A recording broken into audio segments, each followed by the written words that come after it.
नमस्कार, मी अनिशा तुम्हा सर्वांचं खूप खूप स्वागत करत आहे आपल्या एका नवीन व्हिडिओमध्ये। आंबट, गोड आणि रसरशीत असा गुळांबा घरी कसा बनवायचा हे आपण आज व्हिडिओमध्ये पाहणार आहोत। त्यासाठी इथे मी 4 कैऱ्या घेतलेल्या आहेत। अर्धा तास त्या पाण्यामध्ये ठेवून एका सुक्या नॅपकिनने या कैऱ्या पुसून घेतलेल्या आहेत। लक्षात ठेवायचं, गुळांबा बनवताना त्याला कधीही पाण्याचा हात लागून द्यायचा नाही, त्यामुळे आपला गुळांबा वर्षभर टिकतो। इथे कैरीचे साल आपल्याला काढून घ्यायचे आहेत। या पद्धतीने मी कैरीचे साल काढून घेत आहे। त्यानंतर इथे मी कैरीचा देठ चाकूने काढून घेत आहे आणि खिसणीने आपल्याला ही कैरी खिसून घ्यायची आहे।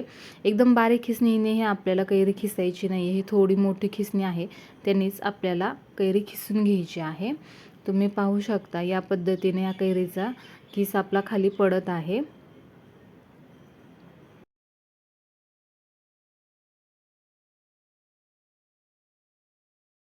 4ही कैऱ्या इथे मी खिसून घेतलेल्या आहेत आणि त्या थोड्याशा पिळून घ्यायच्या आहेत, म्हणजे त्यातलं जे एक्स्ट्रा पाणी आहे ते निघून जातं। एक मोठा चमचा भरून तूप मी या कढईमध्ये टाकून घेतलेला आहे आणि वाटीने जर मोजला तर हा किस आपला 1.5 वाटी भरत आहे। मी एकाच वाटीमध्ये काढून घेतलेला आहे। आणि गुळांबा बनवताना नेहमी स्टीलच्या कढईचाच वापर आपल्याला करायचा आहे, किंवा तुम्ही नॉनस्टिकची कढई वापरू शकता। लोखंडी कढईचा वगैरे इथे आपल्याला वापर करायचा नाहीये। 1 मिनिट हा किस आपण व्यवस्थित भाजून घेणार आहोत। यामध्ये मी 1 वाटी गुळाचा वापर करणार आहे। ही कैरी जास्त आंबट नव्हती, गोड होती खायला, त्याच्यामुळे इथे मी 1च वाटी गूळ टाकलेला आहे। तुमची कैरी जर आंबट असेल तर तुम्ही गुळाचा वापर जास्त करा। गूळ यामध्ये आपल्याला टाकून घ्यायचा आहे आणि व्यवस्थित मिक्स करून घ्यायचं आहे। तुम्ही पाहू शकता गुळाचं पाणी व्हायला लगेच सुरुवात झालेली आहे। त्यानंतर हे थोडंसं आपलं पातळसर होतं, पण जसं जसं शिजत जाईल तसं घट्टसर होत जातं।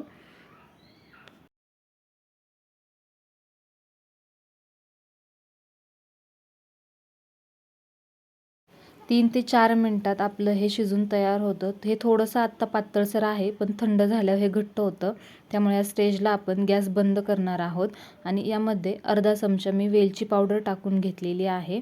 आपण हे यामध्ये व्यवस्थित मिक्स करून घेणार आहोत आणि कढई आपली गरम आहे, त्याच्यामुळे आपण 2 मिनिटं याला हलवत राहणार आहोत, जेणेकरून हे खाली कढईला आपलं लागणार नाहीत। या पद्धतीने आपला गुळांबा तयार झालेला आहे।